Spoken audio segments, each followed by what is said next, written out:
everyone, welcome back to my channel. My name is Nina and I am a parent coach.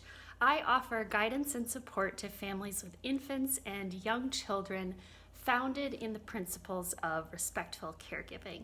I do that through one-on-one coaching, home visits, a group membership program, a private Facebook group, and of course, these videos.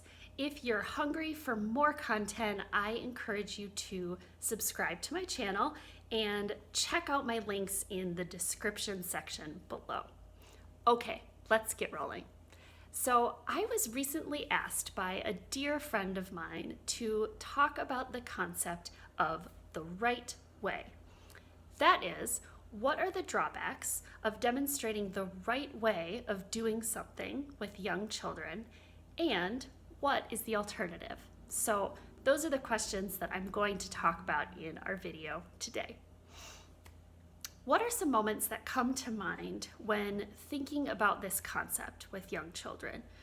For me, it's something like holding an eating utensil, a preschooler drawing their favorite animal or writing the letters of their name, an infant learning to crawl up and down the stairs, or let's say a kindergartner learning how to ride a bike.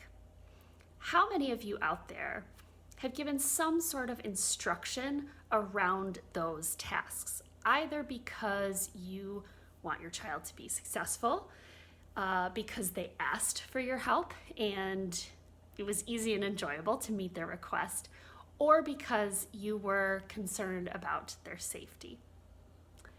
Of course you have. Every one of us has. It is a totally natural response and a very common instinct. We do it because we care, right? We want the best for our children and we hope for them to be successful in every sense of the word. But what I'm going to propose today is that by stepping back and actually fighting that impulse to demonstrate the right way, we are going to raise the most successful little beings who will no doubt eventually master all of those aforementioned skills and grow into critical thinkers, industrious problem solvers, and self-confident learners. Okay, are you with me? So let's start with the drawbacks of demonstrating the right way.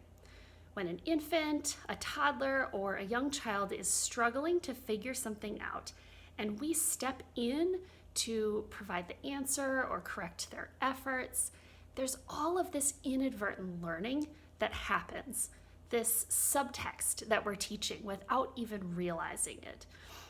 Children learn to look to us and to other grown-ups for the answers rather than looking within themselves.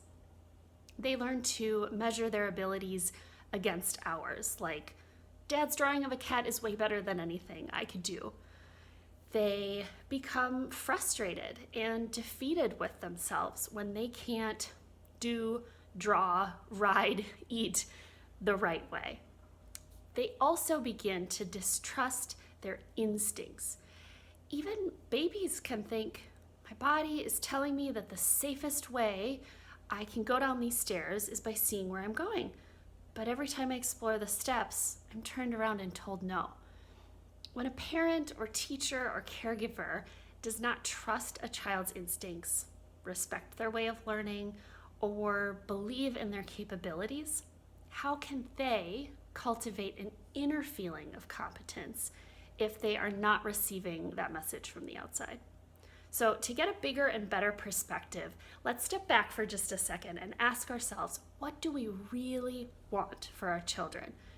Beyond learning to hold a spoon or to ride a bike, what more do we actually hope for?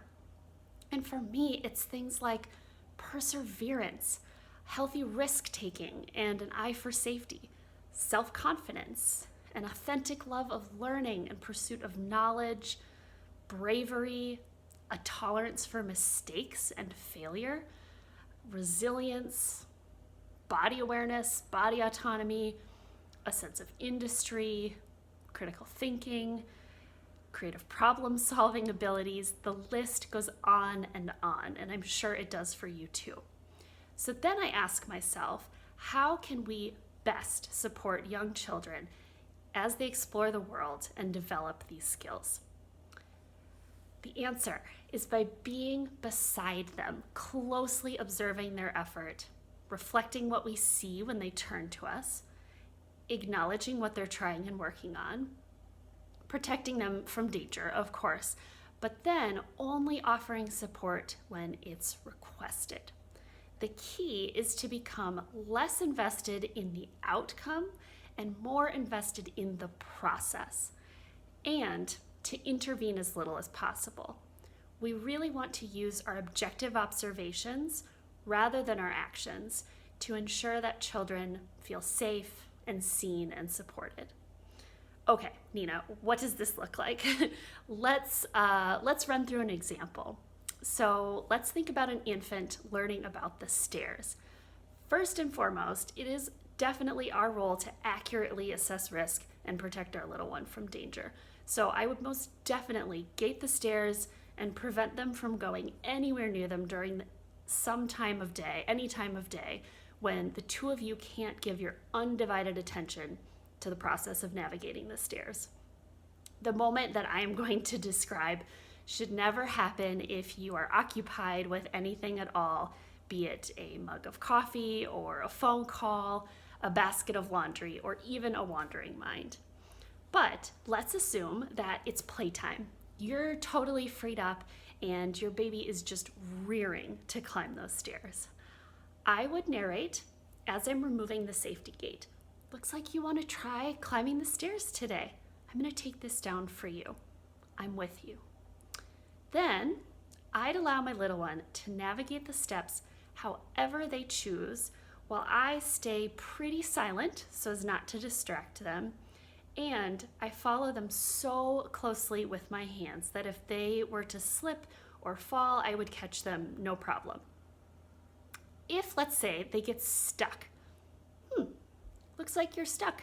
You're trying to figure out how to get back down.